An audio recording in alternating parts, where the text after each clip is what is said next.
So I was going to do a video recap of this. I thought it was like an invalid trade or something, but now it's totally valid.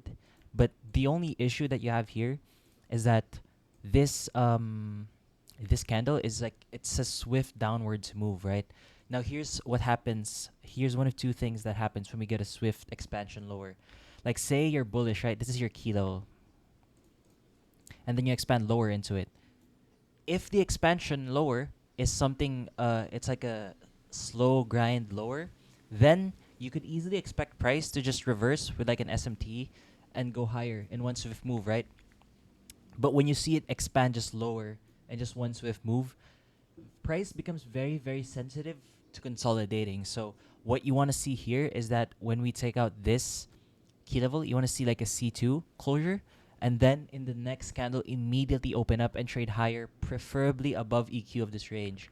And so the problem here is that so here's the thing. We did get that C2 here on silver with a two stage, but like I told you, price becomes very very sensitive to consolidation because when price moves a lot, it expands a lot. Most of the time it's not going to expand higher, especially if it's like a very big move. So what it's going to do is going to move lower, consolidate, sweep out, and then move higher because it has enough space to go higher. This is the consolidation that we need. So this was a valid idea, right? But you have to be very careful because if price moves very in a very big range like this, you have one shot to take it to the highest, and which is it has to do it in 3 higher time frame candles or maybe 4 at the worst case scenario. If it doesn't do that, if it goes lower, makes a deep retracement, then you're very very prone to being in a range. And so that's kind of the problem. You have one shot to take this to the highest, and it failed right here. As you can see, it reversed. So if you were to take a trade here, I think this is what you took, this high, you would have to go break even at this relevant high. Because when you look at the price and how it should move, look at the lower time frame. This, first of all, this is a protected swing, so you can't really expect this to go higher there. But secondly, if you look at the 30-minute or the hourly, maybe, yeah, this is a relevant high because look at this distance between, look at the distance between this high and this high and this high. Now this is a failure swing to this, but this is a relevant swing on its own. It's somewhat relevant. So what do you want to see, like regarding the framework that I provided earlier? Right, it has one shot to just expand higher, and it has to do it with speed.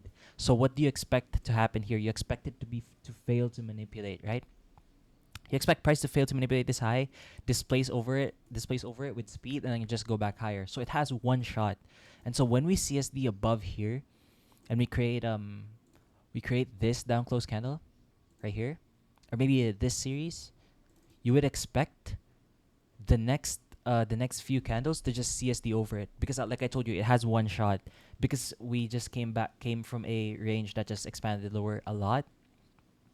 Then if it goes into deep retracement, it is most likely to consolidate because we did not fail to manipulate this high. So when you got to this point, you're expecting price to just CSD above, and then there you know that it is going to go to these highs in the same candle or in the same session at the very least. And so we didn't get that. I believe, yeah, we didn't get that closure. We get a 3-minute, maybe. Yeah, you did get that. So ideally, when you got this, price does not need to return to this level. Or is it orange? There we go. Price does not need to return to this level. You could say your stop here or your stop here. Because you have to be very conservative because you're trading inside of this range, right? There is no breakouts yet. There is nothing trading inside of this range.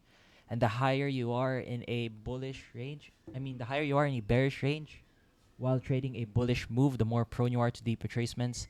But since this moved swiftly like that, then you can't really expect it to have deep retracements, right? So the trade was valid. It's just there's logic to placing your stop loss. In my opinion, it's very unnecessary to take the full loss here because if it's going back to this 50% of this deep level, then it's just going to consolidate, right? It's not going to go higher again. If you want to continue this higher, you probably want to see a continuation sequence with a gap or something, or you could sweep this low, or it can do whatever it wants. As soon as it reaches in a state where it retraced deep inside of this range, then it can just basically do whatever it wants, right? Since we're in a range, it's not really bound to anything, not protected by any protected swings.